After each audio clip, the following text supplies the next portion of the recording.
University in 1985, and various others. She is a recipient of National Scholarship from Matriculation to Master in Commerce, and also the PhD Fellowship. She received her PhD degree in the year 1993. The title of her thesis is Growth Center Strategy for Integrated Development Planning, a case study of Imphal District, Manipur. She has also successfully completed faculty development program in management at Indian Institute of Management, Ahmedabad, IIMA, 1997 to 1998. Dr. Memcha received the Fulbright Nehru Seniors Research Fellowship for the year 2010 to 2011 and had been in the Midwest Center for Nonprofit Leadership in the Block School of Management, University of Missouri, Kansas City, UMKC. During her stay in UMKC as Fulbright Scholar, Dr. Memcha conducted research in strategic management of nonprofit organizations besides teaching management course. Dr. Memcha's research focuses on strategic management and leadership for profit, nonprofit, and public service organizations. She also conducts research in finance and entrepreneurship and undertakes many major research projects. Dr. Memcha has written and co-authored numerous articles, reports, and chapters for scholarly and practice-oriented publications. And it's our privilege to have you, madam, to grace us with today's session. Today, madam will be taking a session on primary and secondary data collection, tools and techniques, allotment of field survey, questionnaire design. Welcome, madam, to today's session, and we look forward to have a great session from you. Over to you, ma'am. Okay, thank you so much, Dr. Arivan Kumar Das.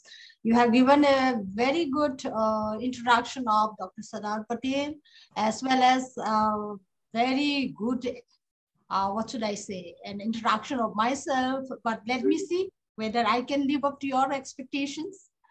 Okay. Surely, ma'am. So now let us start.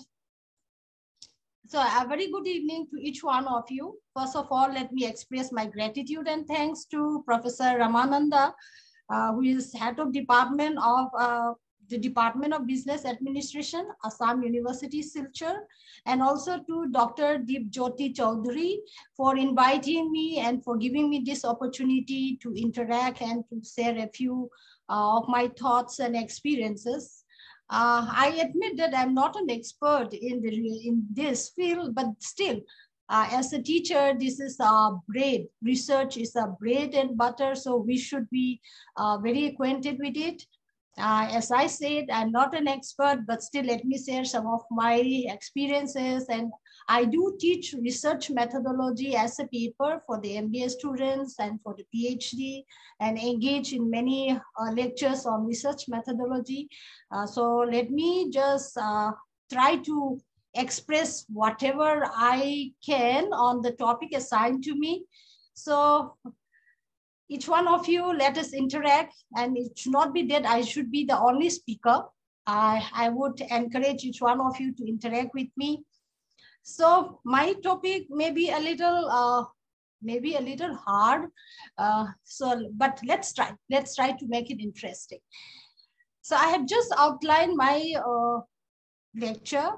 First of all, I shall be talking on primary data, secondary data, methods for collecting such data. So in the methods, I shall be including interviews, I shall be including survey method, then observations.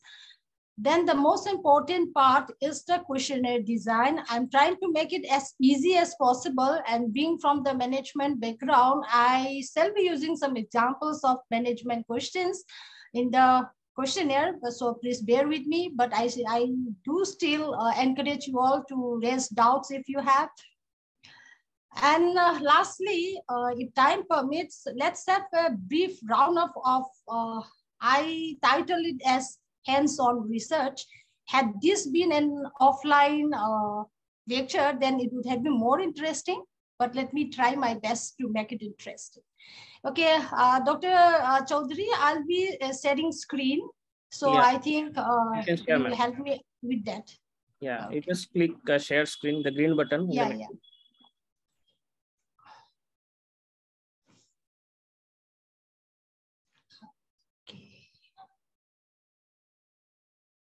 Can you see? Yeah, ma'am. Okay, I'll go to slideshow. Yeah.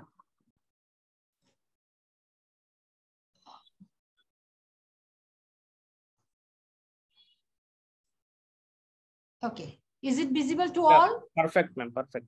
Okay. Yes. So, Yes, ma'am. okay, let's start. So all the participants, a very good evening to you all. So let's try our best. Okay, as I said, I'm not an expert. There may be many flaws. Okay, but let's try to make it the best out of this. To the participant, I just would like to highlight, you see, research, as I said, is a bread and butter as a teacher. We cannot survive without research. So now you must be having your own objective of joining this program. And of course, the API is there for this. Then another thing is the most important part is what we can get from here. Okay, so let's try to look at it. So instead of introducing what research is all about, because as you had some sessions, I think the first session had talked about everything about research, what it is all about. Now let me go direct to the data collection. Now, if we collect data, okay, in the right way, in the proper way, and if we get the correct data, then our research is almost over. So this is a very important part of research. So now when we say data collection, all of us understand that this is a process of gathering and measuring information. So there are three questions which we need to answer. So the first question is on what? On what are we going to collect this data or information? So that will be answered by the variables which we are going to study. So I have put up here on the slide variable of interest. Then the second question we need to answer is how? How are we going to collect data on these variables of our interest or on the variables which we are going to study? So that we have to do in a very established and systematic way, so that this will help in our analysis. Then the next thing is why? Why should we? Okay, to enable, and we are collecting this data to enable to answer some stated research questions. All of us have research questions when we do our research.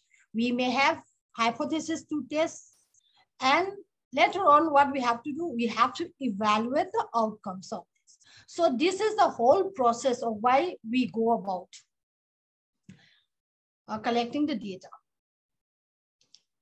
Now, two important part of the data is we need to identify them as primary and secondary data. So based on the research or based on the research question, based on the information we require, we have two types. Either we go for primary or for secondary, or a mixture of this primary as well as secondary data. And basically most of the social science research are based on this combination, primary and secondary data. So what do we call primary data? We all know these are original data we have collected for a specific research goal. And we have secondary data. These were collected by some other agencies, some other parties, and which we use for our purpose. So in simple words, what we can say is primary data are the ones which we collect for the first time by us, while secondary data is already being collected by others.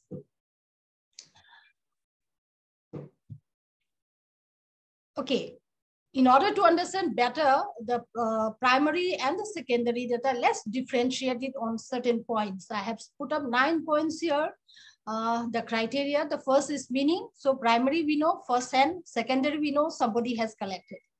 And look at the time frame. If you look at the time frame, primary data are a real-time data in the sense that we are collecting it for our own research and it's a present data. And secondary data, since it has been collected by others at some other period of time, it is usually in the past form, past data. Then the process. In case of the process, since the data which we collect in the primary form, we are very much involved there. We ourselves are collecting it. So in the process, the person will be, the researcher will be involved.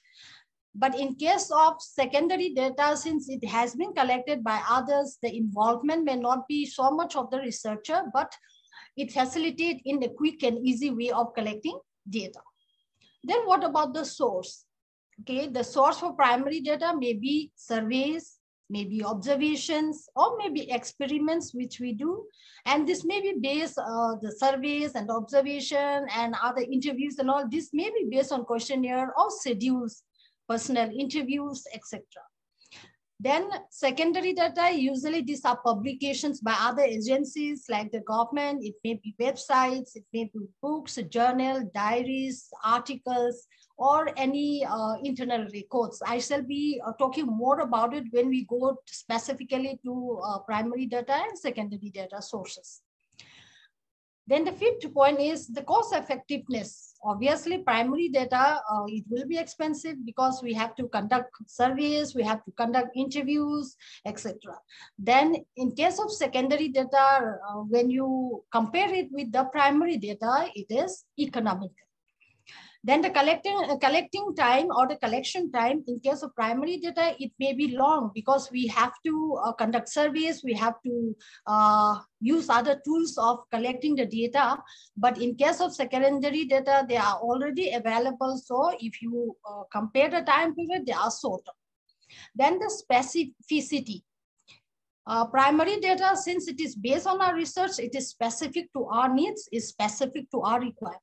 But in case of secondary data, it is not that specific compared to the primary data, and we need to modify or rectify to suit our purpose.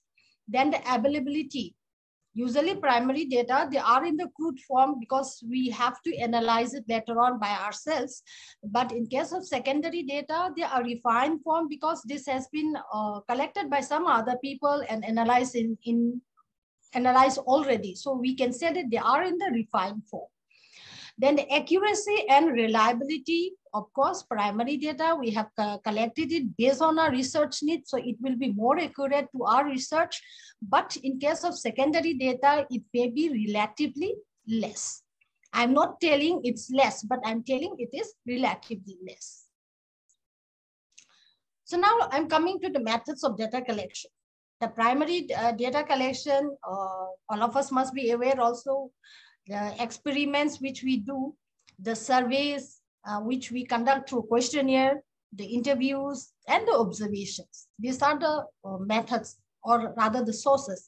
Then the secondary data, books, records, biographies, newspaper, published census, or other statistical data, or data archives, databases, internet, then research articles. So the sources are many. So let's come now to collection of secondary data. When we as a researcher, we utilize secondary data, what we need to do is we need to look into various sources from where we can obtain them. So secondary data, as I have said earlier also, it may be published data or it may not be published also. I'm coming to that, published and unpublished data.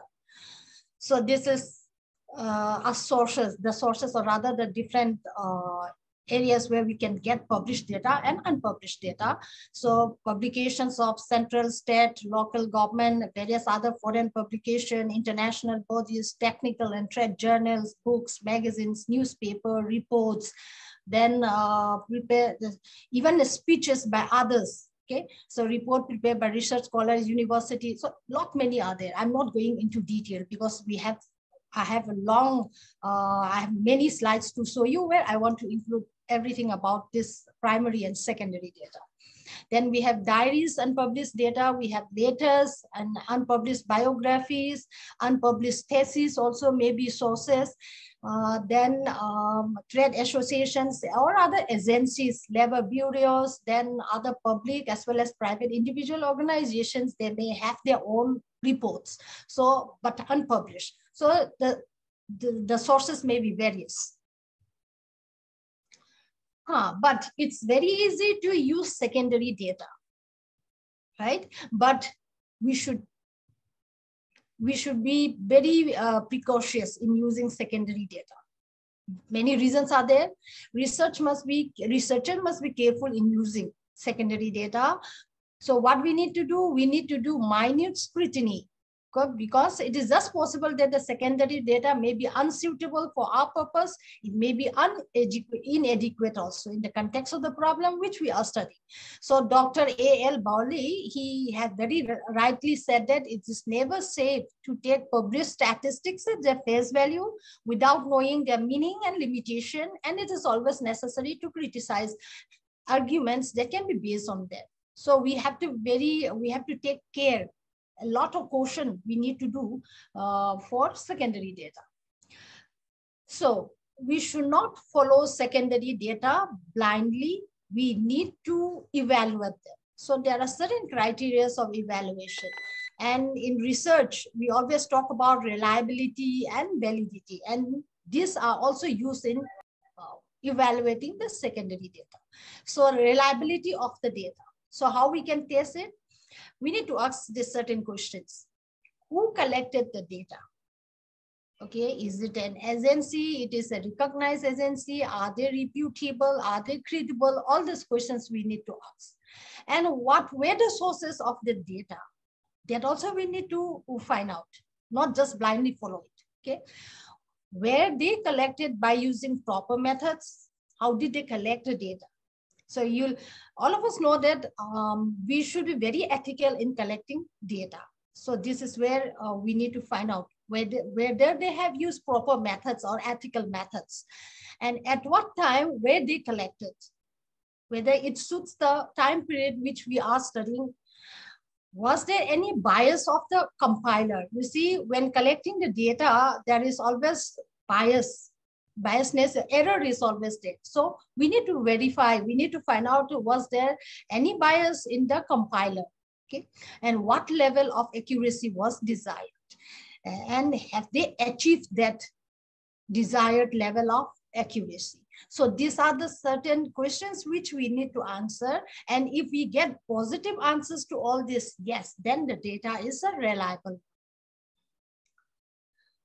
Then the second one is suitability of the data. The data may be a very good, reliable data, but if it is not suitable to our research or to our research problem, or if it doesn't answer our research question, then what's the point of using it? So that is the second criteria now, suitability of the data. So we need to look the definition of the various terms and the units of collection used at the time of collecting the data from the primary source originally. So we are talking of secondary data. So we need to identify what sort of terms and units they have used while they collected the data in the original form. Okay. Then the objects, the scope, and the nature of the original inquiry must also be studied. So this is what we call suitability of the data. Then adequacy of the data. Data will be considered as inadequate when, if the level of accuracy achieved in data is found inadequate for the purpose of the present inquiry, if they are related to an area which may be either narrower or wider than the area of our present inquiry. That means our present research. So we need to evaluate. So the takeaway from this is, don't just blindly follow secondary data, but first of all, evaluate them. Okay, then only we can use it. Now, this is a method which we will be using, interview method. Okay. Yes, please. Sorry to interrupt, but just a question. Okay. How do we find the inadequacy? I mean, how do we find that this data which was, the data we are following, is not adequate, or I mean, it's... Okay, okay. So now, what I'm talking about is the secondary data. We have our research, okay? We have our research problem, we have our objective, and we know what data we have to collect, okay? And if we are depending on the secondary data, you see, that secondary data, which I have explained also earlier, that secondary data is not purposely collected for our study. It has been collected by some other agency or some other party for their own use. Now, if that data which they have collected suits your purpose, that means it answers your research questions or it answers your research objectives, or rather in simple word, if you can use it to meet your objectives, then you can say that it's adequate. Okay, otherwise we said it is not adequate, we need more, right? So I shall be talking about some example later on. So let's see whether that answers your question, because I have another slides where I'll be talking about hands-on research, which I take a very simple example. So let's try to see whether your question is answered that time. Otherwise, I'll clear it again at the end. Is that fine with you? Yes, thank you so much, ma'am. Okay, fine. Now let me come to the interview method. So just ask yourself, how many of you have faced interviews? Okay, it may be a career interview or it may be a research interview conducted by others. And just think how correctly the information you have given or how correctly the information you have got. Okay, so likewise, you see interviews and research. So we need to follow certain criteria, certain techniques are there. Okay, so we shall be talking about. So interviewing involves asking questions and getting answers. So interview has a variety of forms. So it can be, if you talk in terms of research, it can be an individual interview, okay, or face-to-face, because there are different ways of interviewing people. Face-to-face interview or face-to-face group interviewing. It can be an online interview. It can be a telephone interview. So many types of interviews are there, but the basic principles are the same. Okay, we ask questions, we get answers, but how? This is what we need to understand. The asking and answering questions can be mediated, you see, as I said, telephone, electronic devices, computers, videos, etc. Okay, so now interviews can be structured, semi-structured, or unstructured. So when I talk about this structured, semi-structured, or unstructured, I just want to bring about the qualitative research and quantitative research. If you are concerned with qualitative type of data, then your interview or your questionnaire or your data collection method cannot be that structured based on the nature of the data, whether it is qualitative or quantitative. In case of quantitative, it can be very structured. Okay, so we'll discuss that later on. So 3 types of interviews are there: structured, semi-structured, or unstructured. Now in the structured interview, we have certain characteristics. In the structured, it's very rigid. You have certain set questions. Okay, so each respondents will be asked the same series of questions, and the questions are created prior to the interview, and in the questions, limited set of responses will be given. That means either it may be a dichotomous yes or no, or multiple choice, or it can be a scale like that, but it is limited. The response categories are limited. And very little room is given for variation in the response. Either you answer on a 5-point scale, 1, 2, 3, 4, 5, or either you answer yes or no, like very little room is there. And very few open-ended questions will be there in structured interview, maybe 1 or 2 at the end. And the questioning is standardized because it has to be followed throughout to all the respondents. It should be similar. So questioning should be standardized. And the ordering and phrasing of the questions are kept consistent from interview to interview. And obviously this will be true because you have a well-structured questions where the ordering, phrasing, and the way of asking questions are all standardized. So as I said, the structured type of interview, they are more for quantitative data or requirement is quantitative data, and it's very rigid, not very flexible.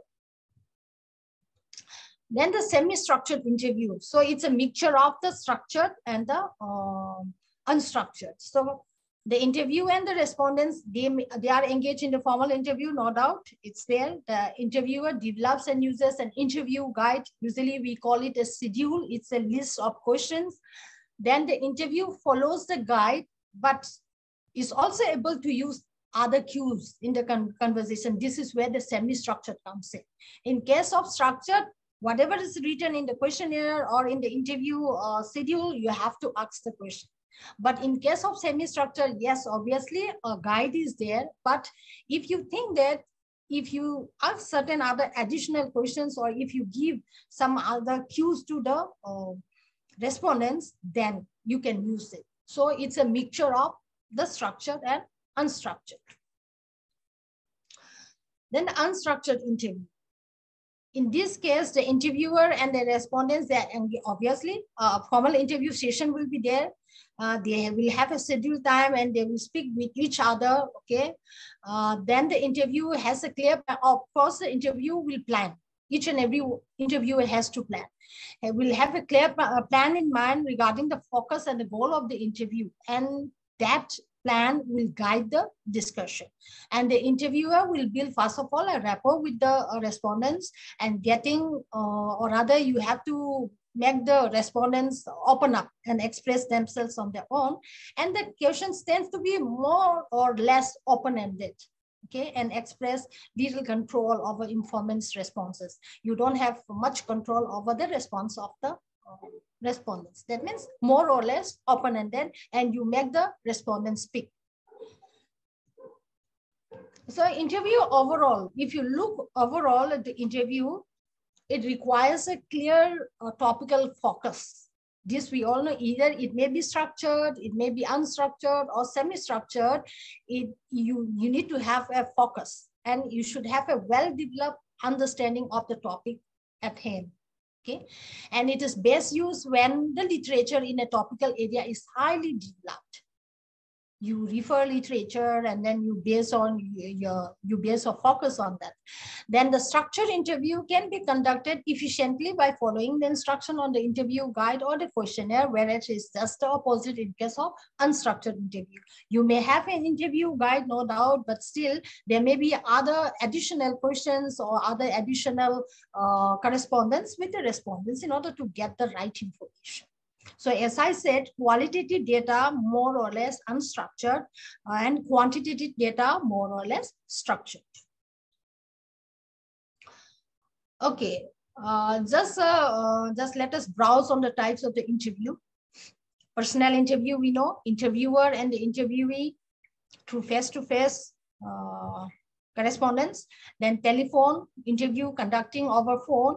Web interview also is there, interviewing with email, chat room, or other forms of communication over the web. Then the focus group involves the moderator leading a discussion between a small group of respondents on a specific topic. And focus group, you can get good information from focus group based on the qualitative nature. There are certain tips also. First of all is clarity. The interviewers should speak clearly and properly so that the participant can understand. You need to have a list of questions, whether it is structured or unstructured. You need to have a list of questions. It will help to guide the participant as well as the interviewer also. Then you try to clock how long the interview will take. So when you try to interview, you need to inform to the interviewee that, oh, this may take 15 minutes or this may take 10 minutes. Like you need to clock how long. Then the most important part in the interview is try not to offend the participant or throw off the participant with your questions and body motions. So the interviewer also needs a lot of practice and training. We should never offend the respondent. There are some positive vibes which you can take from interview. Responses are typically more detailed. Okay, you may get more details. So try to gather as much as possible from the responses. Then interviewer can explain questions that are unclear. If the interviewee finds the questions a little difficult to understand, there is no harm in explaining. But when I go to questionnaire, I'll be talking about leading questions and all. So leading question means you lead the other person to give you the answer which you want. But here, when you explain the question to the respondents, when it is unclear, it doesn't mean that you lead them to give the answer which you want. So interviewer can observe the participant body language. You can easily see whether they, you see by observing the body language also, you can know, you can have some clue whether he is giving the right answer, correct answer or not. Okay, the interviewer can add additional questions if they feel that the information will help their research. More on this is qualitative nature. So these are certain positives things which you can take from the interview. And interview has certain errors, negatives. Okay, so let's discuss that also, and we try to reform this. It can be difficult to get all the samples that you would like to because of the high cost and the amount of time needed. So what you will do,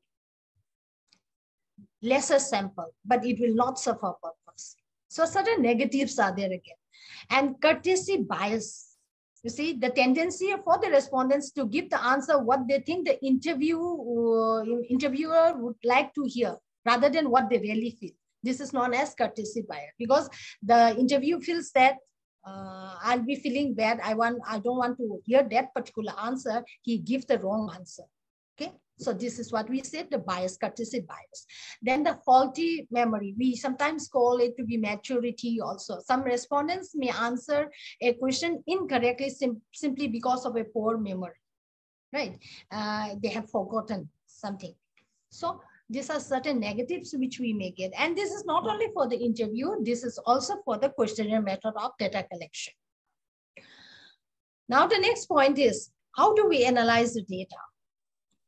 When analyzing data, we need to note that our data will typically never be precise, especially in large populations. So we need to take special care when we analyze data.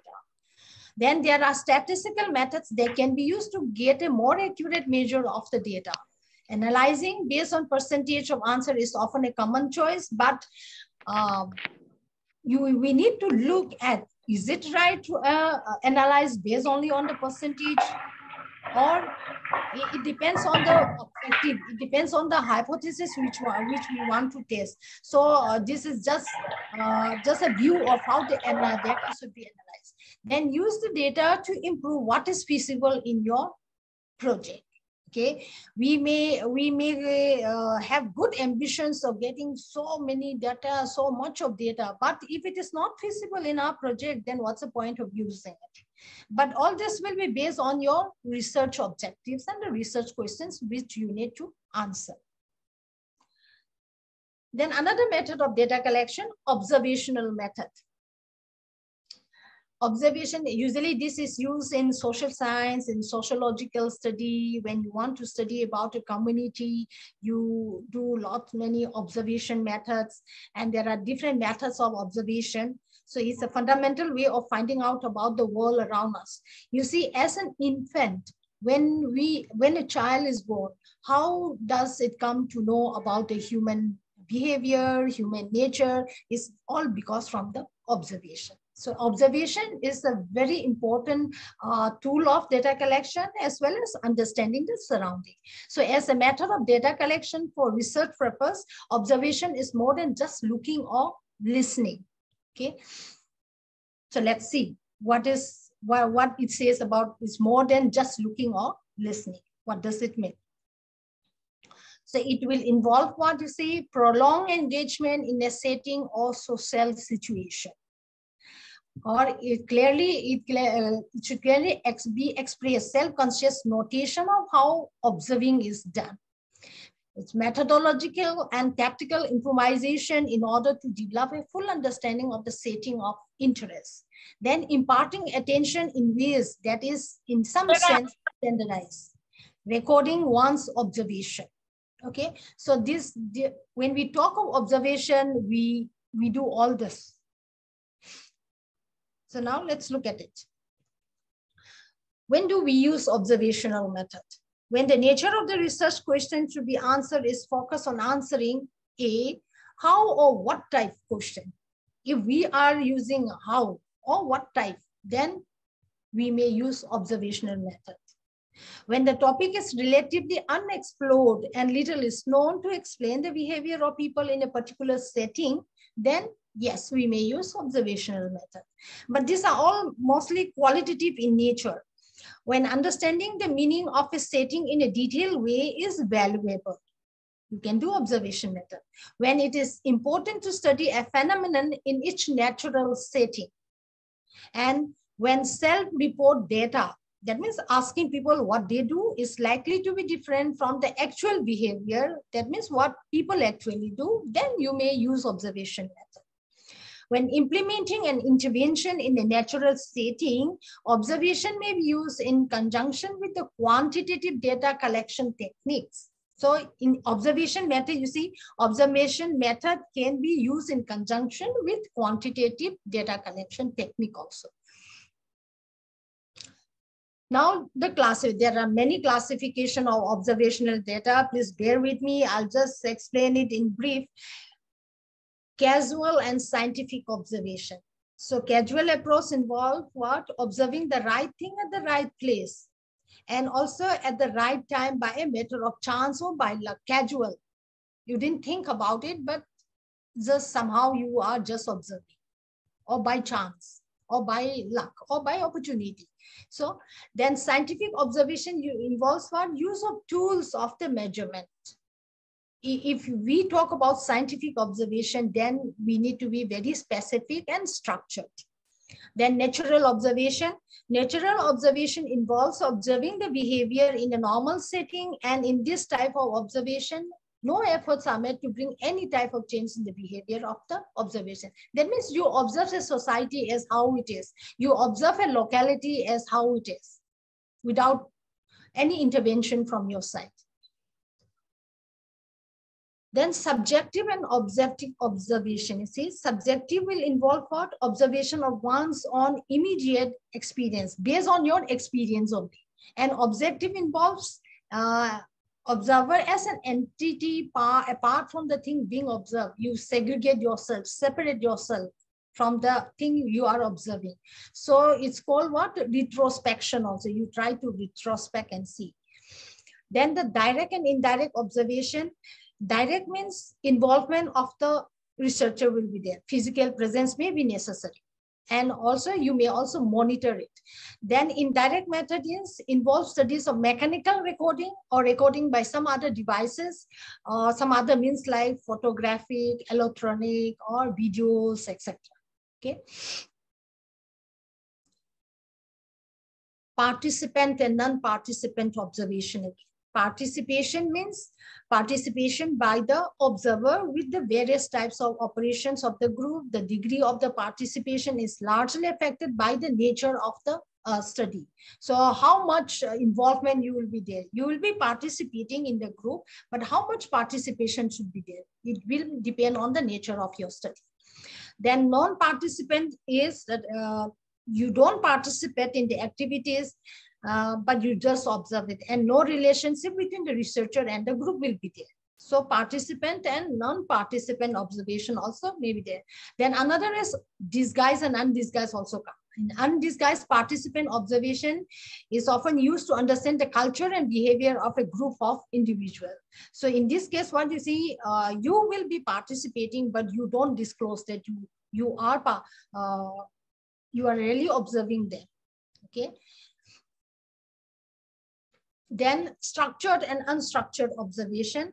Structured observation, you have a plan and involves specific information of the object which you are observing. The information will be recorded and it will be decided well in advance also, and it involves the use of special instruments. Okay, more likely to be carried out from a positivist perspective. Okay, or at least believe it is possible to clearly define and quantify behavior. Positivist perspective means, I think when you study the research paradigm, there are positivist paradigm, post-positivist paradigm, etc. So in case of structured observation, it is more of a positivist perspective, means more of a empirical type of study. Then in case of unstructured observation, it's more likely to be carried out by operating from an interpretive or critical perspective. That means more on your observation or your own interpretation. So the focus is on understanding the meanings participant in the context observed, attributes to events and action. Unstructured observation. Structured observation more or less very rigid, not very flexible. But in case of unstructured observation, you make your own interpretation and your critical from the critical point of view. Then control and uncontrolled observation. So in this case, control or uncontrolled observation, we may look at the experimental type of research also. It is made under the influence of some external forces. Right? It really leads to improvement in the precision of the research result. However, it's very effective to work in coordination with mechanical synchronization devices, film recordings, etc. That means you use some other external forces. Then uncontrolled observation made in the natural environment and reverse to the control observation involves no influence or guidance on any type of external. You may let it in the object which you are studying or the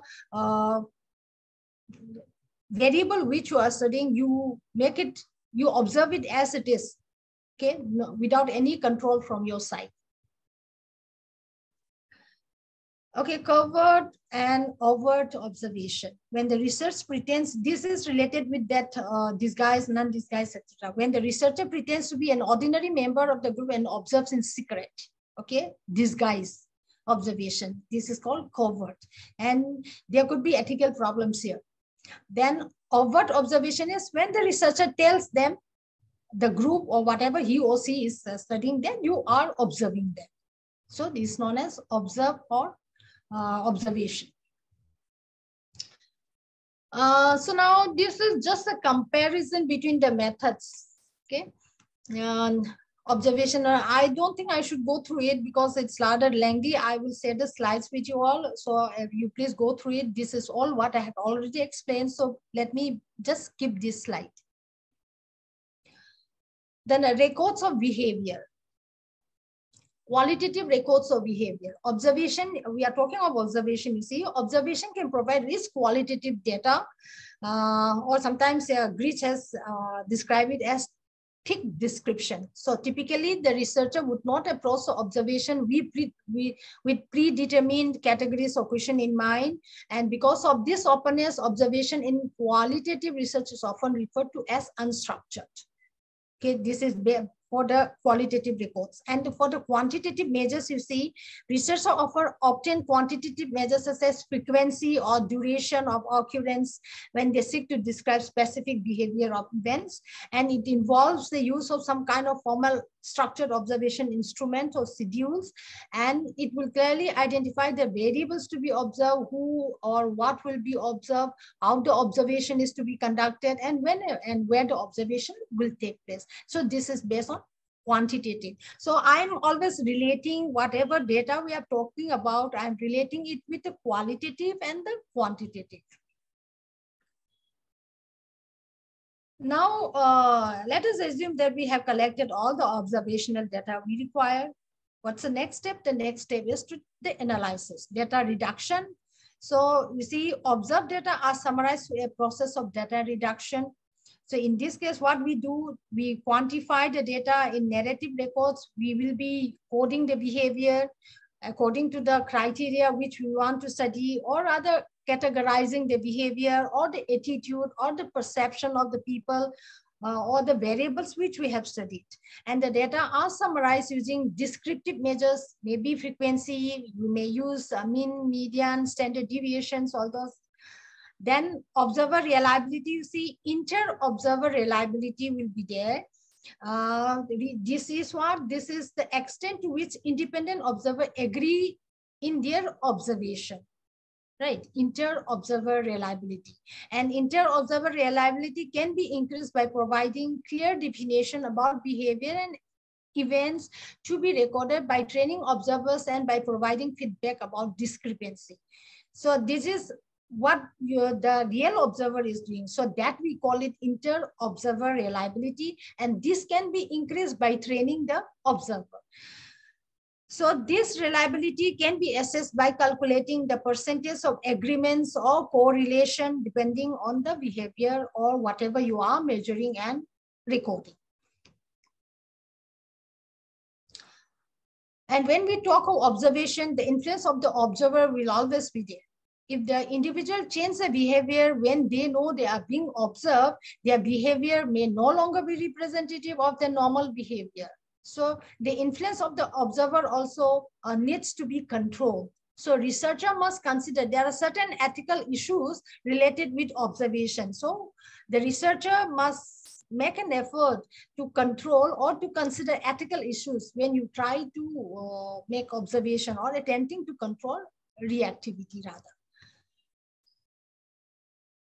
So the biasness from the observer, you see, bias can occur when observer biases determine the behavior they choose to observe. They want to observe only the positive behavior, so they observe that, okay, neglecting the negative. So when the observer expectation about behavior leads to systematic errors in identifying and recording behavior, this happens. Okay, and expectancy effect can occur when the observer are aware of hypothesis for the outcome of the study or the outcome of the previous study. So the first step is recognize that it may be present. Okay, observer bias may be present. So observer bias may be reduced by keeping observer unaware of the goals and hypothesis of the study. Right, so that means you are trying to control the observer. So the goal for all data collection is to capture quality evidence that translates to rich data analysis. So it is one of the most important stages in conducting a research.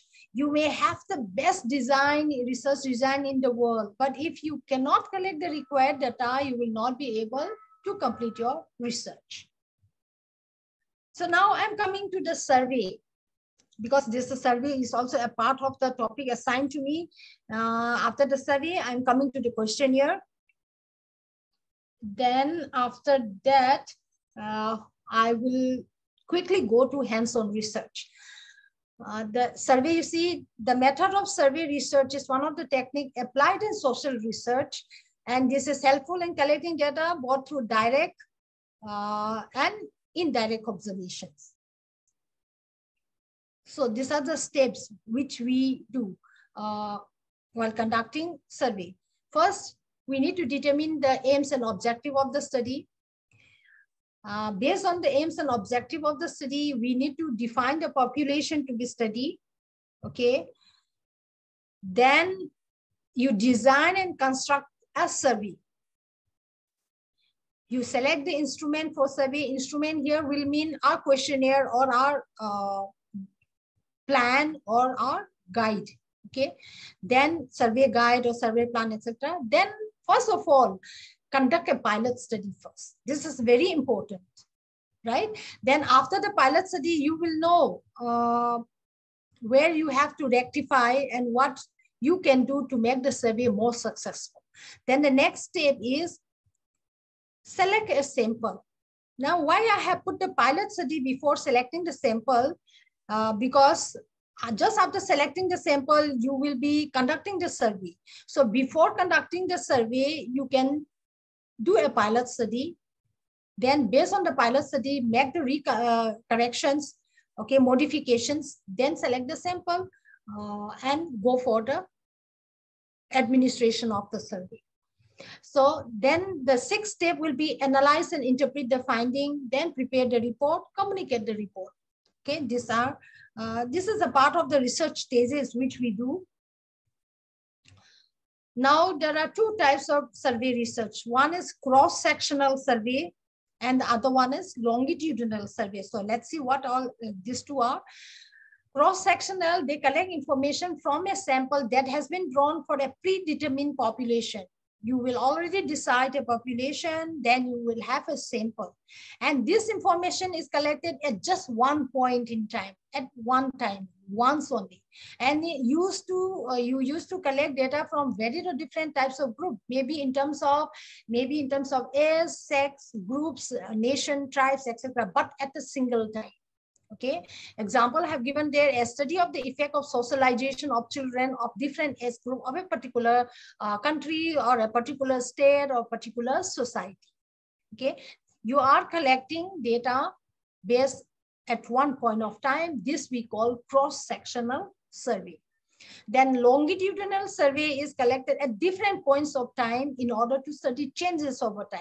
So you used to study the same sample for a longer period of time, that we call longitudinal survey. In longitudinal survey, there are three types again: the trend study, the cohort study, and the panel study. The trend study is what? It is a different, you have different sample from a population whose member may change, okay? And these are surveyed at different points in time. You take different sample from the population, then take the survey at different points of time.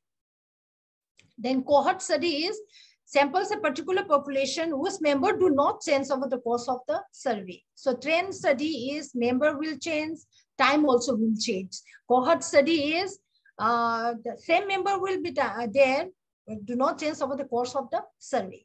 And the panel study is the researcher surveys the same sample of individual at different times during the course of the survey. So usually when we talk about panel study, the panel are very carefully selected. Usually they are experts in that particular field where you want to study, and you survey the same sample at different times during the course of the research. So this is what we call longitudinal survey.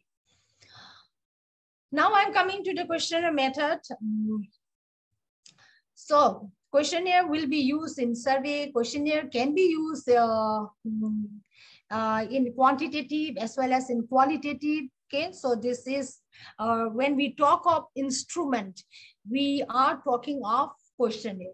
To a social scientist, instrument of the research is the questionnaire. So these are our tools, our weapon, or rather our weapon for the research.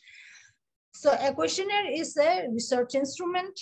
It consists of series of questions, and it also it may contain many other prompts also, and for the purpose of what? Gathering information from the respondents.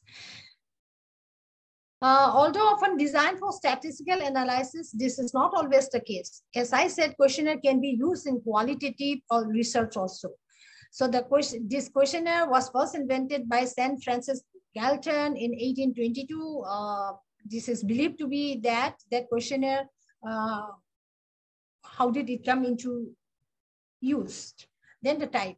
A distinction can be made between questionnaires with questions, okay, that measure separate variable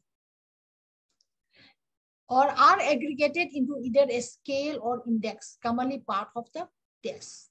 Okay, questionnaire with questions that measure separate variable could, for instance, include questions like preferences, attitudes, behavior, feelings, emotions, facts, etc. Okay. And questionnaires with questions that are aggregated either into a scale or index may include latent traits, personality traits, attitudes, index. Okay, now the types. We have basically two types, open-ended and close-ended. So in case of open-ended, the respondents may give their opinion or in their own words. In case of close-ended, categorized options are there. And it doesn't give the freedom to the respondents to give their own views because it is within a certain category. So close-ended, there may be four types: dichotomous, two options, yes, no. Then nominal polytomous, where the respondents has more than two unordered options. It may be three, it may be four. Then ordinal polytomous, where the respondents has more than two ordered options. Right? Then continuous or bounded, where the respondents is presented with a continuous scale. So I shall be discussing all this.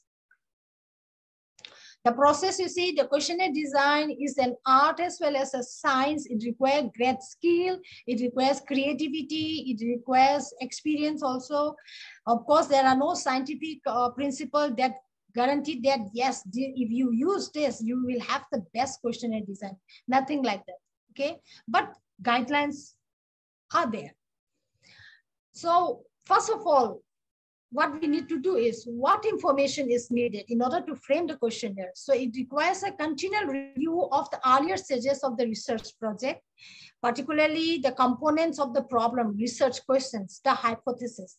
Based on this, we are going to frame the questions. So you need to have a clear idea of the target population also. Who are the target population? Say, for example, if you are to collect data from educated population or uneducated population. So you really need to have an idea of the target population. Then the types of interviewing methods. This we have discussed: personal interview, group or focus interview, mail questionnaire, telephone interview. So based on this interview method also, you need to frame your questionnaire or rather the questions.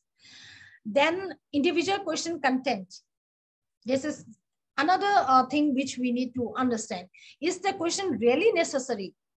Okay, otherwise it will become redundant. Are several questions needed instead of one to obtain the required information? This is also another thing. Do not use double-barrel questions. Don't ask two answers from one question. Okay, I'm going to explain this with examples. Individual question content, an example is here. This is the first one. Are several questions needed instead of one? Sometimes you need several questions to obtain the right answer. Look at this.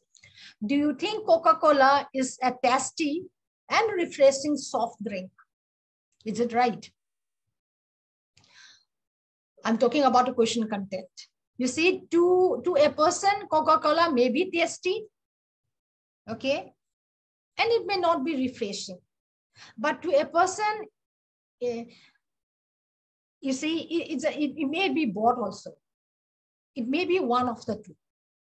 So is it okay if you ask this question? To me, if I feel that Coca-Cola is not tasty, how do I answer? So here you need at least two questions to get the right answer for this. See, do you think Coca-Cola is tasty and refreshing soft drink? This is incorrect. What is the correct one then? Such a question, you see, this question is called what? Double-barrel question. You are asking two answers because two or more questions are combined into one. So how it should be asked then? Do you think Coca-Cola is a tasty soft drink? Then the second question will be, do you think Coca-Cola is a refreshing soft drink? Then you may get the right answer. Okay, let's go to the next. Overcoming unwillingness to answer from the respondent. So first thing is, why is the respondent unwilling to answer? This is question. Is the respondent informed whether he or she knows about it? Does he or she have the idea what the question is all about? If not, you see, you may use what? Filter questions that measure familiarity and past experience should be asked before questions about the topic themselves. So we can use filter questions again. Then another thing is, can the respondents remember? He or she may be unwilling to answer because he or she may not remember. Then avoid error of omission.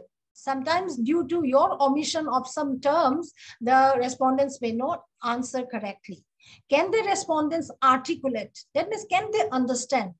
Okay, so these are certain questions which we need to answer in order to make the respondent answer correctly.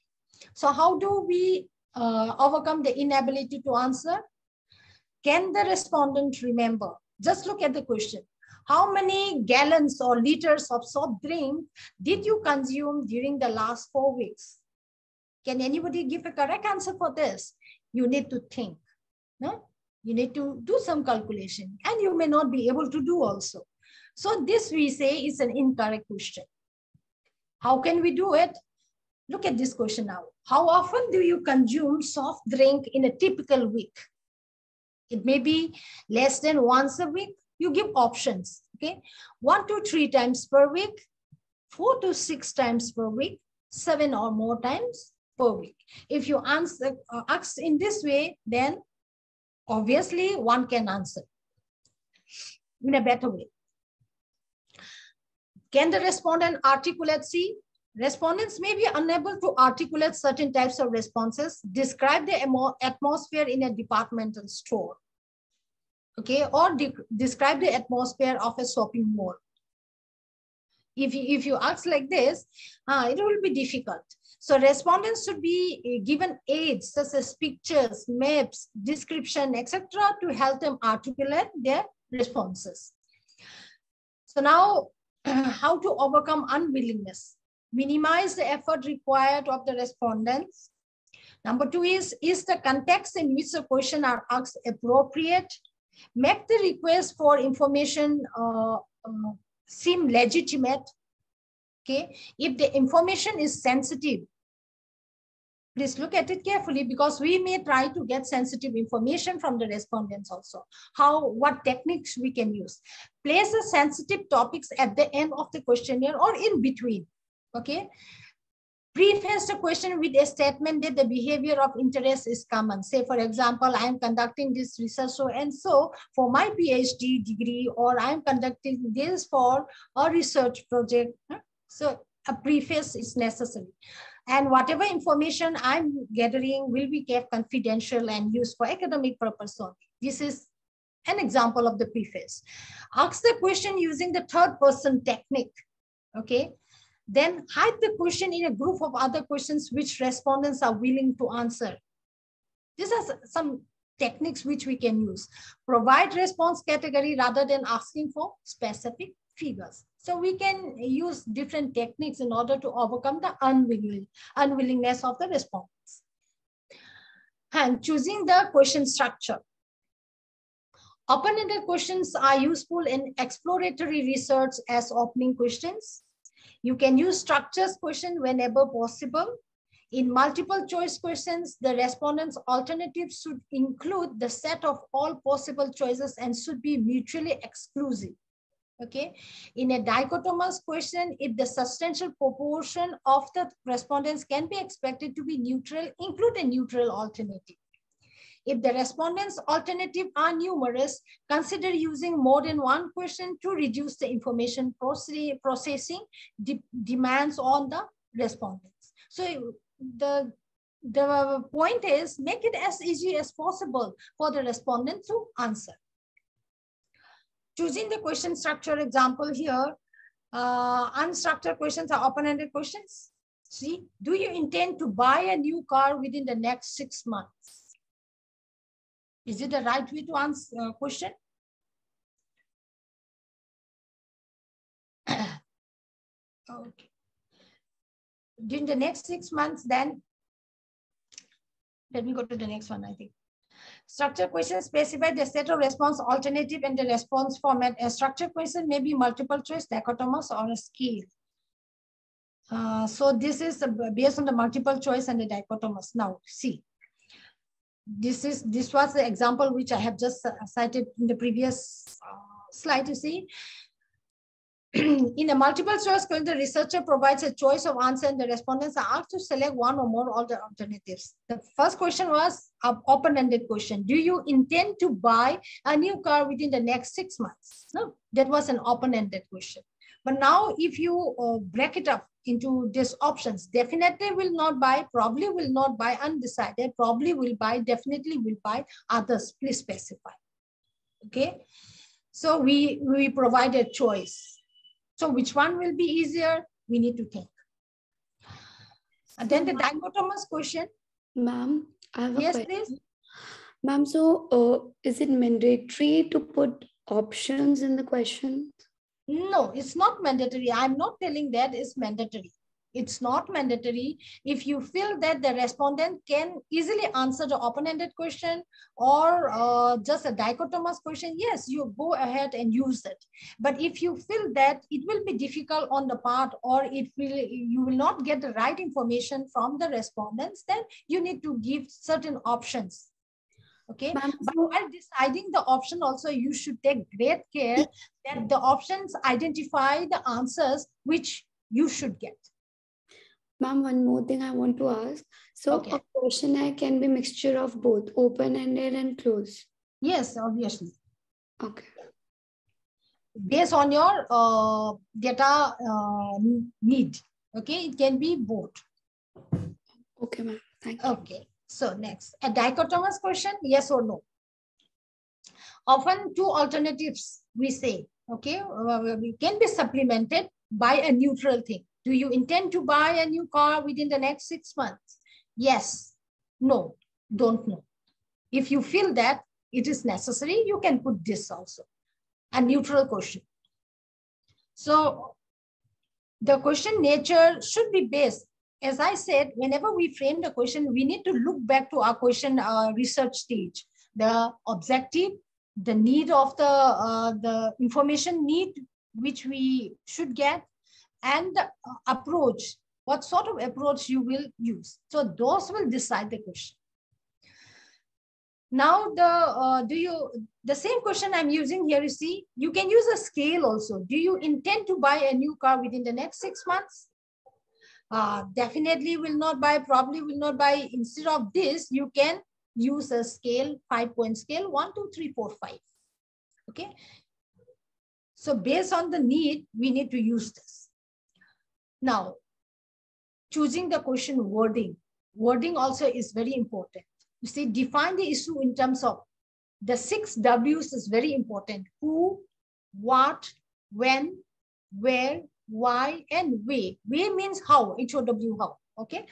So use ordinary words. We should try as much as possible to use simple and clear words and ordinary words, not use terminology or technical words, which will be difficult for the respondent to answer. So avoid ambiguous words like usually. Usually to me may be once a week or twice a week, but it may be 3 times a week for some other person. So such types of ambiguous words is better not to use at all. Usually, normally, frequently, often, regularly, occasionally, sometimes. Just think about this word and see how many meanings it can give. So such types of words we call ambiguous words in research question, in framing the questions. So we should try to avoid as much as possible not to use it. And definitely I would say never ever use it also. So avoid leading questions that clue the respondents to what the answer should be. So you should avoid leading questions rather. Say for example, in a class, when it is a very sunny day, or a very bright day, we may ask a question to the students. Isn't today a very sunny day? So I want answer that should come from the student to be yes, it is a sunny day. But if I ask it like this, how is the day today? How is the climate, weather today? Then they may answer in their own way. So the first question which I have asked is, I'm giving a clue to the respondents to give me the answer which I want. So such questions are known as leading questions. So we should avoid this. Avoid implicit alternatives that are not explicitly expressed in the option. So there are certain alternatives, no, implicit, which may be implied and which are not expressed. So you should avoid such alternatives also. Let me see whether I have examples for this in the later slides. And not only alternatives, implicit assumptions also you should avoid. Okay, respondents should not have to make generalization or compute estimates, like how in the question which I have talked about, how many gallons of cold drinks do you take in a week? So that you need to make some generalization or computation by the respondents. So you need to avoid such types of generalization or computation. Or use positive, you can use both positive and negative statement based on your research, based on your information also. It does not mean that you have to use always positive. There are certain statements when you use in the negative sense gives the right answer. See, do you think the distribution of soft drink is adequate? This is, I'm talking about choosing the correct word or the ordinary word. This is incorrect. What should I use then? Do you think soft drinks are readily available when you want to buy them? Isn't it a better option? A better wording? These are just examples only. Then unambiguous words, you see, in a typical month, how do you shop in a departmental store? Never. What does it mean? Never. What does occasionally, what does it mean? Is it once a month, twice a month, or once a week?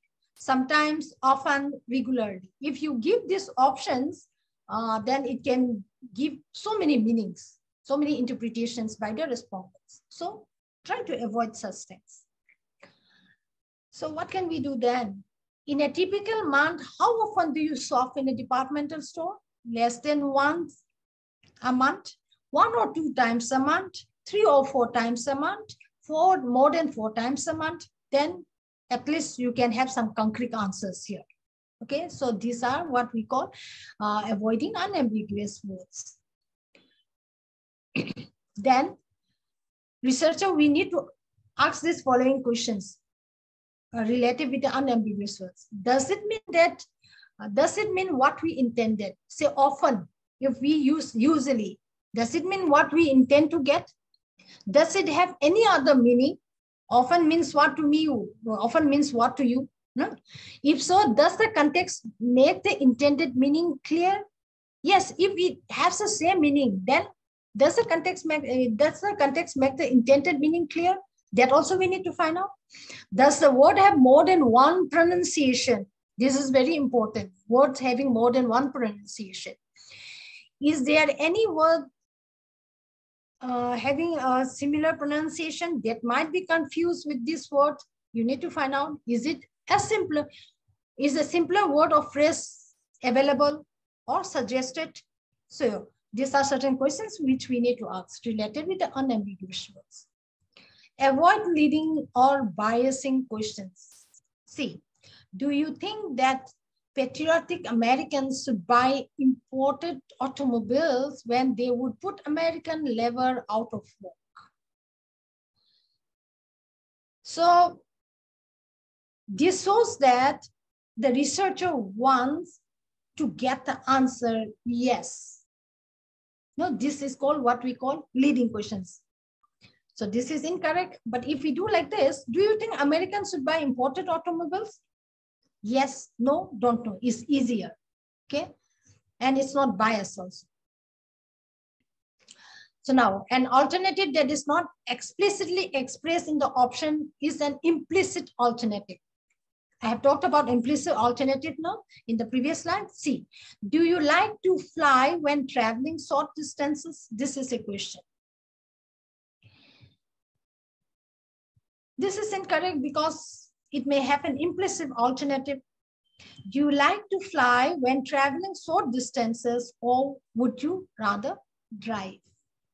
Okay, so it doesn't give any implicit meaning there. Then questions should not be worded so that the answer is dependent upon implicit assumption about what will happen as a consequence. You see, avoid implicit assumptions. Are you in favor of a balanced budget? So some implicit assumptions are there here. How can you clarify it? Are you in favor of a balanced budget if it would result in an increase in the personal income tax? You are trying to be more explicit. Then generalization and estimates, always avoid it. What is the annual per capita expenditure on groceries in your household? Can anybody answer it accurately immediately? No, we need to do certain calculations, certain estimates. No? So avoid it. Now, if we ask in this way, what is the monthly or weekly expenditure on grocery in your household? And how many members are there in your household? If you get this answer to these two, you can easily calculate the annual per capita expenditure of that particular household. Okay, so this is what we call avoiding generalizations and estimates. Determining the order of the questions. I have talked about the order of the questions also in the slides earlier about talking about the sensitive questions. Now more detail here. The opening questions should be interesting, simple, and non-threatening. Okay, don't start a questionnaire with a very difficult questions, which the respondent will find it difficult to answer. It will scare them. Okay. Second is qualifying questions should serve as the opening questions. Okay, qualifying question may be, are you aware? If you are doing a study on brand preferences, then you may ask a question, are you aware of this particular brands of, maybe on apparel? Okay, that should be the qualifying questions. Basic information should be obtained first, okay, followed by classification, and finally identification information. This is the general norm which we follow. Then difficult and sensitive or complex questions should be placed late in the sequence or in between. General questions should precede the specific questions, and questions should be asked in a logical order. Say when you are asking about educational qualification, then you can ask in a sequential manner. If you have finished, yeah, are you a graduate? Are you a PhD or whatever? Yeah? There should be a sequence. There should be a logical order. Branching questions should be designed carefully to cover all possible contingencies. Branching questions, you must be aware. If yes, go to question number this. If no, go to question number this. This is what we call branching questions. Okay, this should be designed carefully and should be placed near that main question. Then the question being branched should be placed as close as possible to the question posing the branching, and the branching questions should be ordered so that the respondents cannot anticipate what additional information will be required. Okay, these are the ordering. Then next is the form and the layout. The questionnaire, you need, if your questionnaire is a lengthy one, better divide it into several parts. Okay, and each question should be numbered, and you should also quote the number questions also to help in your analysis. The questionnaire should be pre-coded. Certain codes should be given. Say, for example, you are asking questions on the preference of a particular preference of the respondents on a particular brand or a particular product, and why you prefer that particular product. There will be certain parameters. No? So that for one particular parameter, you may be asking 4 or 5 questions. For another parameter, you may be asking again 3, 4, or 6, 7 questions. So those questions should be pre-coded so that you understand that, say, this question number so-and-so will be for the first parameter, question number so-and-so will be for the second parameter. Like that, you should do coding. The questionnaire themselves should be numbered serially so that it helps you out in your analysis. Then reproduction of the questionnaire. The questionnaire should have a professional appearance. It should be attractive. Okay. If the questionnaire questions are lengthy, you can use a booklet format, a thin booklet format, and then each question should be reproduced on a single page or double page spread. That means you say at the end of the page, you may have half the question, and at the next page, you may have a second part of the question. Then it will be difficult for the respondent to answer. So each question should be on a single page. Okay. Then vertical response columns should be used. If it is a 5-point scale, or if you are using certain scale, you better use a vertical column. Okay, you can put at the side, at the right-hand side of the statement, the vertical columns where they can mark the point scale. Grids are useful when there are a number of related questions which use the same set of response category. That means 5-point scale or strongly agree, disagree type of thing. You can use a grid type. Then the tendency to crowd questions to make the questionnaire look shorter should always be avoided. Okay, it will make the questionnaire look dirty. Then direction of the instruction of individual questions should be placed as close to the question as possible. If a particular question needs some direction or some instruction, then you should put it as far as possible very close to the question. Then this is another very important thing when you develop a questionnaire. When you use a questionnaire, please pre-test it. If you don't test your questionnaire, then your questionnaire is not a valid question. So pre-testing should always be done. So all the aspects of the questionnaire should be tested, including the question content, the wording, the sequence, the form and layout, then difficulty level of the question, then the instructions, etc. So if you give a pilot study, if you pre-testing means doing a pilot study, giving it to a certain number of people, usually I advise my research scholar to do it to 25 to 30 number of respondents, where you give that questionnaire first to them, let them answer it, okay? And you can take their comments based on the parameters like, is it difficult for you to understand? Is the sequence logical for you to answer? How do you find regarding the form and the layout? Is it difficult? Are the instruction enough? All this you take comments from that pilot study, then come back, modify. Okay, the respondents in the pre-test should be similar to those who will be included in the actual survey. That means by this time you must have decided the sample. So out of the sample, you can take some 25 to 30 number of respondents, give the survey, do the pilot study, and those people can also be in the final sample, okay, for your research. Begin the pre-test by using personal interview, okay? Using the question and the personal interview. That means you use your questionnaire as a schedule for your interview. Conduct an interview. Then you can easily know each and every question comment you can get from your pilot study. Pre-test can also be conducted by mail or telephone. If the methods are, if you are going to use mail questionnaire or telephone type of interview or data collection method, a variety of interviewers should be used for pre-test. You see, you can use different, if you are the only person to conduct an interview, well and good. Otherwise, if you are going to engage some enumerators, then you need to use those enumerators or interviewers and train them. Okay, the pre-test sample is small, varying from 15 to 30 respondents for the initial testing. After each significant revision of the questionnaire, another pre-test can also be conducted. Then the response obtained from the pre-test should be coded and analyzed, and you try to find out whether it is statistically valid. Usually we use Cornbeck's alpha to find out. So that has to be done. Okay, now we have, I think, nearly half an hour.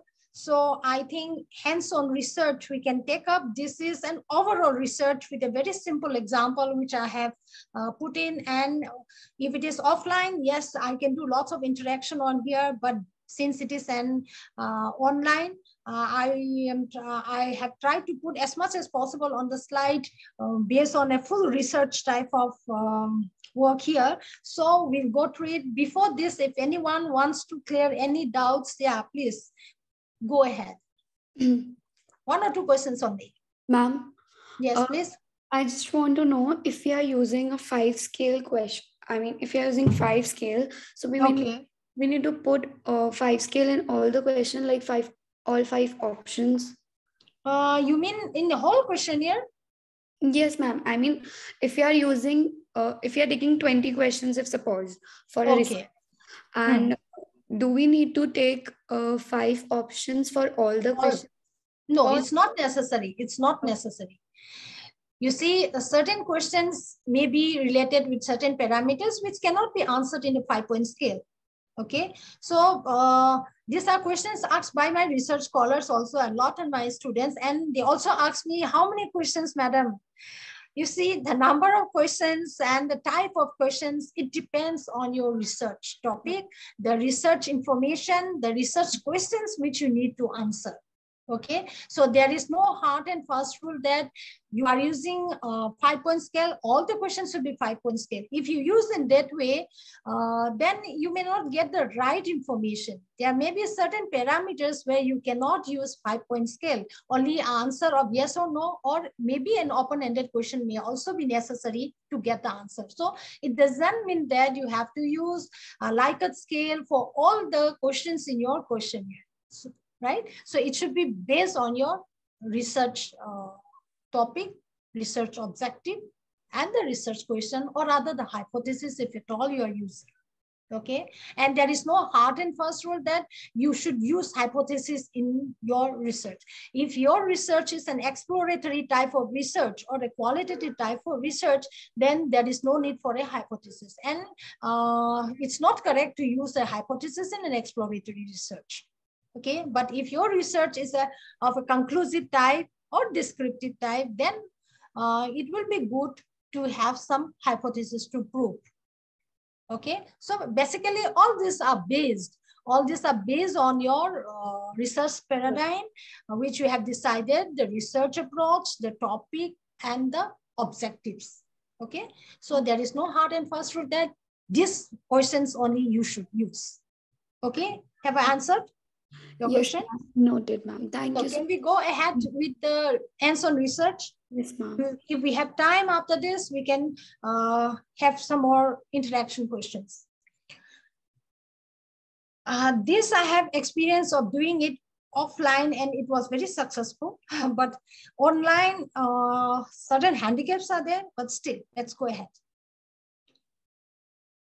Okay, now let's read it together. This is just an introduction of the research. You are employed as a researcher in an R&D department, okay, in a district that has a broad range of family income levels. Okay, till here, let us try to understand. You are a researcher and you are employed in a R&D, research and development department, and you are to work on a district. And in the district, obviously, there will be people with different income levels. Okay, this much is easy to understand now. Then the district just started a vocational training program for students in high school. Okay, now the district, they have started a program, vocational skill development program in a high school in the district. The program will be scheduled for one period once a week for the entire school year. So this program will be, how it will be conducted? It will be conducted once a week only for the entire school year. So you are asked as a researcher to evaluate or to study the effectiveness of this program. So now, before going to the next slide, let's think over what this is. Okay, you are a researcher. You are to conduct a research to evaluate the effectiveness of a program. Now you have to think, how do I evaluate the effectiveness of this program? So this is where your data collection thoughts should come. Your objective is measure, evaluate the effectiveness of this program. How do I measure the effectiveness of this program? Okay, this is first you need to understand. And this how will answer questions to the parameters which you will be using in order to collect the information. I hope everyone understands you here. Okay, next, let's go. How will you go about doing the research?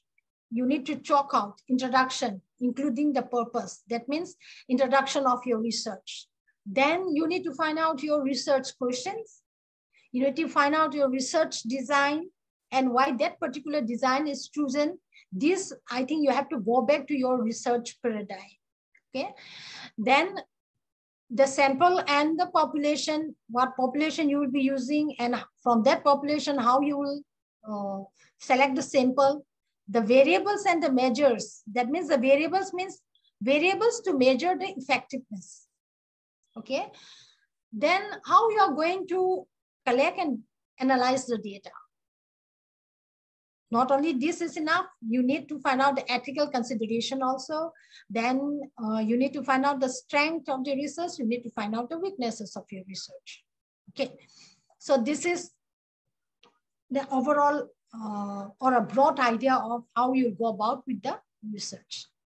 So now in the introduction part, what you can do, you will primarily set the stage for what will follow. It should be reasonably brief. Okay, you should make it clear that you understand the purpose of your research. Example, you need to know a brief detail about the vocational training program. You need to know the objective of the program. You need to know the significance of the program. Okay, all this will help you in collection of your data and deciding on what type of data and the other approaches or methods. So an early task would be to identify exactly what constitutes effective, because we are going to evaluate the effectiveness. Okay, identifying this is important because it will be directly related to what the measure you will have to use. That means the parameters, okay, the variables which you're going to study, their potentiality, how far you can measure it, then what sort of design you will use to measure them, then what sort of statistical procedure should be followed in order to get your answer for this effectiveness. Okay, so this is what we call the research question. So you need to understand what, for example, you see, I would need to know what successful vocational training means to the district. What will it mean, successful vocational training to the district? Will it be the placement? Okay, or how do I measure the skill which they develop after this vocational training? So these are the things which we need to find out. Does it mean that the current high school students who take the program have a particular set of skills? Okay, so you need to find out whether they have a particular set of skills. So now what you can do, you can use different research design. You need to measure their skills before the program and their skills after the program, which we call as post facto research and all. Okay, this I think you'll be discussing when you do research design. Then does it mean that the students who take the program will be able to get employment during the summer? Does it measure the effectiveness? See, these are the questions which we need to answer. Are the goals more long range and related to finding work after graduation? So just to decide on this parameter, which you are going to measure that effectiveness of that program, we need to ask all these questions. See, does it mean to have a particular set of questions? Does it mean to get employment during this particular period of time? Or does it mean that they get employment after a long period of time, after graduation? High school students after graduation. So these are the different ways which you need to think about how to evaluate that effectiveness. Many issues may be there. Another set of issues may be that you would need to be have to do with the stakeholders of the program. Who are the stakeholders of the program? The students, the district authority, the parents, the teachers. So many stakeholders can be there. Okay, are there certain subgroups from whom this program is particularly designed? Is it intended for special population or all high school students? Rather, you are going to ask question whether it can be generalized. Okay, is it expected to be particularly effective for boys more than girls? See, many issues can come up just to decide on that effectiveness. So in addition, you see, you would need to know whether there are other areas of a particular interest or concern. For example, is the district interested in knowing how satisfied the teachers are in developing the program? Is the course of the curriculum and the implementation to be monitored and evaluated? Are there issues of fidelity that needs to be evaluated, or is fidelity simply a factor that needs to be considered in designing the evaluation? So all these things you need to answer. You need to find out answers to this. Then finally, you see the research questions. Do the high school students who participate in the program acquire X skill, Y skill, or Z skill? That means a particular type of skill, right? After discussing all those issues, you can come to this. Are the teachers who teach the program or the curriculum satisfied with the manner with which they are delivered? Teacher satisfaction also you can measure. Are the parents of the children who participate in the program satisfied? See, these are certain questions. We are focusing now, we are from broad, we are coming to specific now. Then the research approach. The first decision to make is whether the approach to approach the design in this evaluation from a quantitative and qualitative approach. I have talked a lot of quantitative and qualitative. So now you need to decide whether you're going to follow qualitative or quantitative. Based on that, your research data collection will come. Then a mixed approach is also possible and might be considered, qualitative as well as quantitative. Each of this is legitimate and a case can be made for each. See, there are different ways to approach a research. Preference may be to use a quantitative. If you want to measure the skill, then you can measure it quantitatively, okay, of measuring skill X, skill Y, and skill Z. With a pseudo-qualitative, though still quantitative approach for the question dealing with satisfaction by the teachers and the parents can be used. Okay, ultimately, the choice of the method of the qualitative aspects was made to help minimize some of the threats to internal validity. So, sorry, the quantitative aspect, I mean. So why we are putting the quantitative aspect is to minimize the internal invalidity, right? So a research is not simple. We need to look at all this. So understanding the three questions is important to selecting the appropriate design methodology. The first question, do high school students who participate in the program acquire skill X, Y, and Z? That was what we said earlier also. This question asks whether the program is effective in helping the students achieve the desired skill outcome of X, Y, and Z. Okay. To answer this question, it would be important for the design to include some pre-test data to determine whether, as I said, whether after the program occurred, there were any changes in the skills. So for this, you may have to find out before the program also, okay, the skills. However, it will also be necessary to consider whether maturation alone can have caused these changes in skill. Maturation means in between, some students may have left, in between the program may not be conducted. So these are called maturation in research. So it may be necessary to consider a control group to compare against. See, now what we are talking about experimental design again, experimental type of research again. Then you may use survey for parents and teachers. In addition, we would develop a survey form for, first one is about the student, okay? Second is about the teachers, and third is about the parents also. You see, in addition, we would develop a survey form for collecting satisfaction data from teachers who participate in delivery of the program, and another from the parents of the students who participated in the program. Okay, so different terms we can think about. Then the sample and the population. So how do we decide? We might be interested in making generalization to the larger population beyond the district also. If so, then what? How the sample should be selected?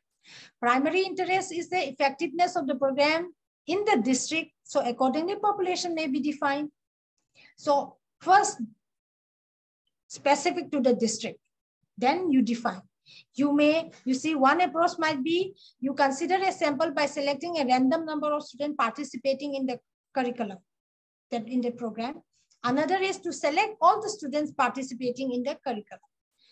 The decision as to what population might be could include, you see, future students, teachers, and parents of the district also, or it could be other students, parents, and teachers similar to those in the district. So these are the different ways of deciding on the sample and the population. The sample then would be 11 graders who are enrolled in the VTP, that means vocational training program, the parents of these students, and the teachers who are responsible for delivering this program. Finally, this is a sample we have decided. Okay. Then variables and the measures. Basically, 5 dependent variables may be there. The skill X, Y, and Z, the attitude of the teachers, the attitude of the parents. That means the satisfaction level. Okay. 3 skills, attitude of teachers, attitude of parents, 5 dependent variables. If the skill X, Y, and Z are skills or behavior that are measured by some standardized instrument, then we can go about using those instruments. Alternatively, if we can specifically identify what those skills are, and if we know how those skills might be measured, we can frame our own instruments, skill X, skill Y, skill Z. Okay, so these are the different approaches. Similarly, if attitudinal measurement for measuring satisfaction level of the teachers and parents are already existing, done by other researcher and well-tested satisfaction questionnaire are there, you can use it. If they don't exist, then you have to go about creating your instrument and go about testing it for validity and reliability. Okay. And I always advise, if you at all use questionnaire, please pre-test it. Then statistical analysis we can go about. It will be dependent on the specific evaluation question and the type of data collected. The first evaluation question for which pre and past data were collected for the 3 skill. Okay, pre-test, no? XYZ, as I said before the program, you can also test. So in that case, you can use pair t-test. The analysis for remaining 2 evaluation questions would be simple descriptive statistics such as mean and standard deviation. You see, the statistical analysis, you have to decide based on your research design and the ultimate answer which you want to get. Now we have certain ethical consideration. The respondent must be informed. The parents and the teacher must be informed about that evaluation and should make it clear that all participants knew and understood that they are not being evaluated, that the data would be anonymous and confidential for all, and that the participation was voluntary. So these are certain ethical considerations. Certain weaknesses, you see, would typically be those things that limit internal or external validity. I think you will be discussing more on this when you do research design. It is possible that the students and the participants try to do better simply because they are being evaluated and know that they are being evaluated. This is certain criteria which we need to take care so that biasness are not there. This should be a threat to the internal validity of the evaluation. If this happens, it's a threat to internal validity. And program satisfaction by parents and teacher is very subjective. And so we must try to make it as reliable as possible. Okay, that's all. Research is to see what everybody else had seen and to think what nobody else had thought. So I would like to end this with this quote. So if you have any questions, yes, please. Yeah, I think there is, please. We have some time, I think. Yeah. If any questions you want to ask, please ask. Unmute and ask.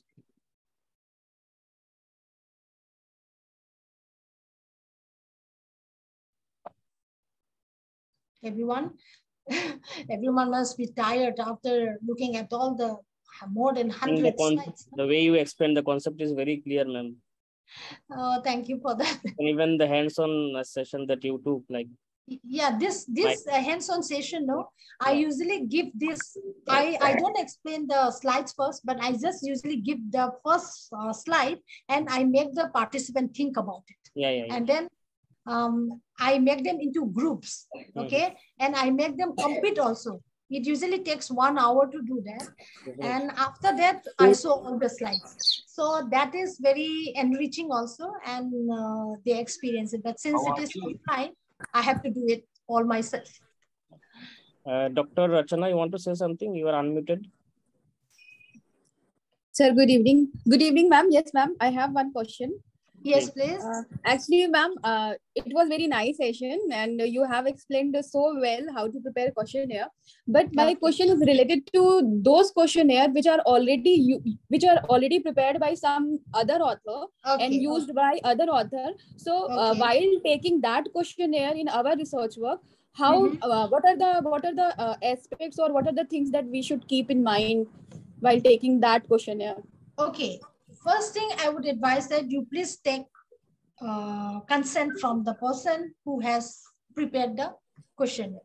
Okay, that is the first and very important aspect.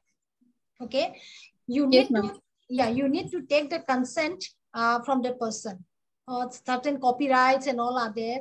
And if it is a questionnaire which are universally used by people, certain copyrights are there, that also you need to take from the agency or something who are using that questionnaire.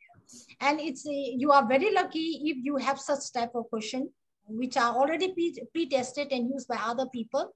But definitely please take the consent. Okay, and the next step is you please give a good citation inside your work. Okay, when you do the work, when you write the report, please acknowledge that person who has prepared or that agency who has prepared a questionnaire, and you need to give due citation and acknowledge then you can use it. Then those questions which you have used, like you may like to modify it also. Okay, you may like to modify it to suit your research. That also can be done. Okay, but as I said, the first step was to take the permission, and in that permission you have to say that I shall not be using 100%. I shall be modifying it. So you need to take their consent first, and if they agree, yes, you can go ahead. Then after, if you at all you do some modification, if you are not using it 100%, then you please go for pre-testing again. Okay. Okay. So that in this regard, ma'am, I have please. one more query related to this. But Okay. suppose some work is already done in other developing country, and my construct and their construct are same, and I'm able to use that questionnaire also. But since you are saying we need to take the permission, but that person is sitting in other Western countries. So sometime contacting to that person would not be the possible. I have seen in many papers, simply they have cited the citation, they have cited the author name, like they have prepared and they are using that questionnaire. So can we do also the same? Yeah. If suppose we have no any contact with that person. Yeah, it's usually the first thing is, in my research which I did in the US, I did the same thing. I took the permission. Okay, that is another thing. If it is not possible, and there are certain questionnaire which are available universally. Yes, ma'am. Okay, those questionnaire, everyone is using it. Okay, and it's open to all. But the only thing is that please cite it. Okay, citation is a must. First thing, if at all you can identify the person, and then you can send email or something, please take the consent. Okay, then your research will be very good. That means, in the sense, validity will be there, right? Yes, ma'am. Secondly, if it is a universally, say for example, I have seen many questionnaire based on, say, well-being, measuring well-being. Standard questionnaires are there, which are available on the web. Okay, with the person who had prepared it. In that cases, sometimes it may not be possible for us to correspond with them. In that case, whatever source you have taken that, okay, please cite it properly. Yes, and ma'am. proper citation should be done, and acknowledge it, okay, at proper places. Then I think it doesn't sum up to plagiarism at all. Thank you so much, ma'am. It was a wonderful session. Okay, thank you so much. I have one query. Okay. Hello, ma'am. Actually, in some cases, when we are trying to when we're selecting some parameters, like if we are talking about the happiness or the job satisfaction levels, so there are many parameters which are influencing the satisfaction level of an employee or the satisfaction level of the the student part and all. So in that time, if the parameters is not established, but from the literature, we are somehow there are similar kind of parameter we have chosen. So in that case, the questionnaires are more or less similar kind of questionnaires arises about the. So in that case, how we will manage the same thing, because it's a huge problem like plagiarism and all. So in that case, how we will prepare the questionnaire part and this parameter as well. Okay, this is just a simple suggestion. Now, when you try to arrive at the happiness parameter or satisfaction parameter, we certainly have reviewed certain literature, isn't it?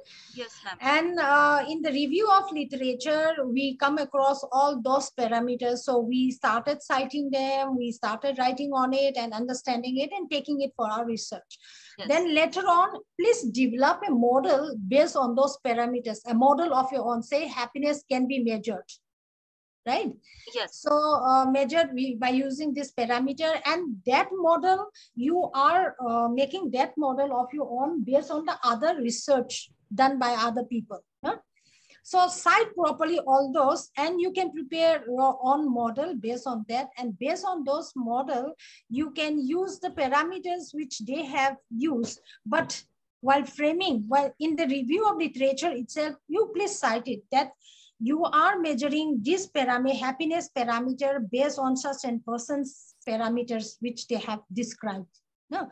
Okay. So when you decide on the particular XYZ parameter of happiness, right? So you mention, if you mention all those, then it doesn't sum up to plagiarism. Okay. Ma'am, I have a question. Parameter, if somebody has used it, cite it, and then you can use it, prepare a model of your own. Because for us, what we are going to do is, so many people have done on happiness. No, they have given so many parameters. So now based on my research and based on the sample, based on the population, then the society, the culture, those we have to think about, and we need to adjust those parameters with our context, isn't it? So you may be using Mr. X 5 parameters, you may be using Mr. Y's 3 parameters, no? Then using those parameters, you try to sum up of your own and create a model, right? But test the model first, and please cite it. Ma'am, okay? But the thing is like that, as I said you, that the questionnaire part and the questionnaires is somehow the more or less similar on that other third month's XYZ questionnaire. So in that case, how we will just jot down this point and how we will present that one? Okay, so now in the review of literature, you have cited those points. Yes. Right? Yes. So now based on the review of literature, you can frame your own questionnaire based on their points. Okay. Okay. So in the review of literature, mention that when we write the research methodology, we'll be writing how the questionnaire has been framed. Yes.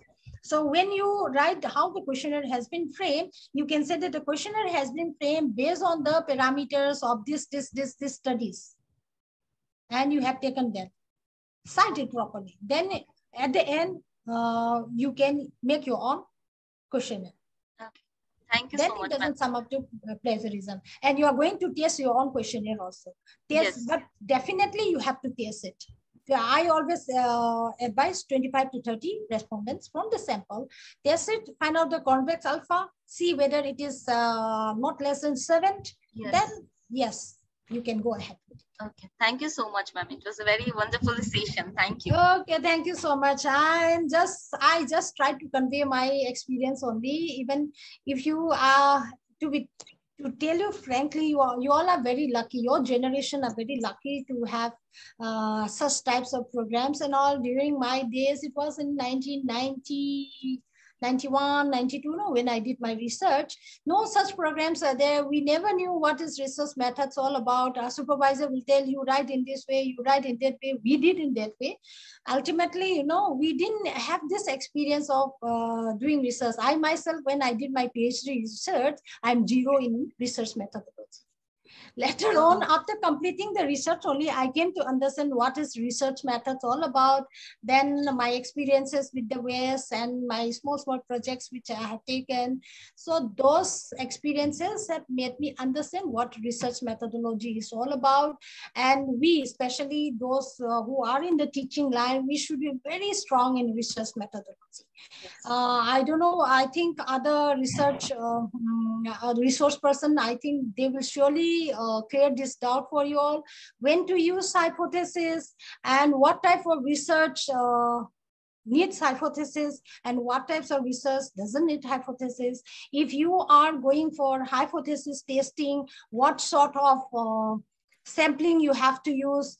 We have 2 types of sampling, probability and non-probability, when to use probability, when not to use probability. So this, please be very clear about it. Okay, so that if you are clear, then you can make your students clear. So now I think Dr. Dipjyoti Chaudhary must have taken care of all those, how to use random sampling and all those.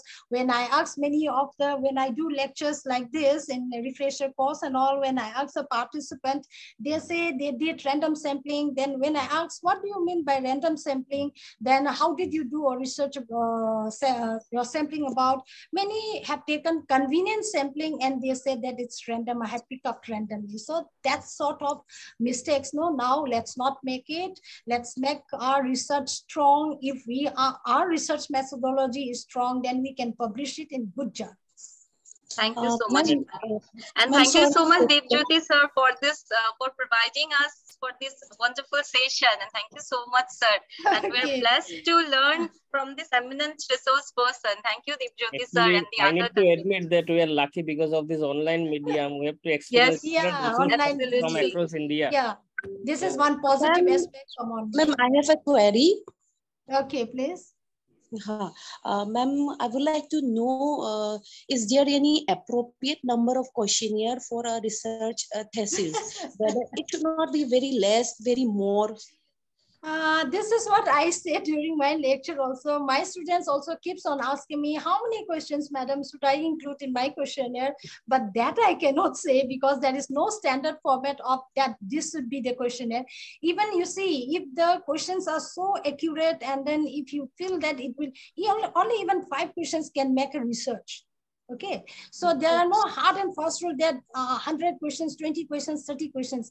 Based on the parameters you use, it has to depend on that only. If you feel that the parameters which you are using can be answered with 20 questions, 10 questions, or 50 questions, then it depends on that. So we cannot just say this is a standard. And I never, I think I will not be able to answer that question, exact number of questions.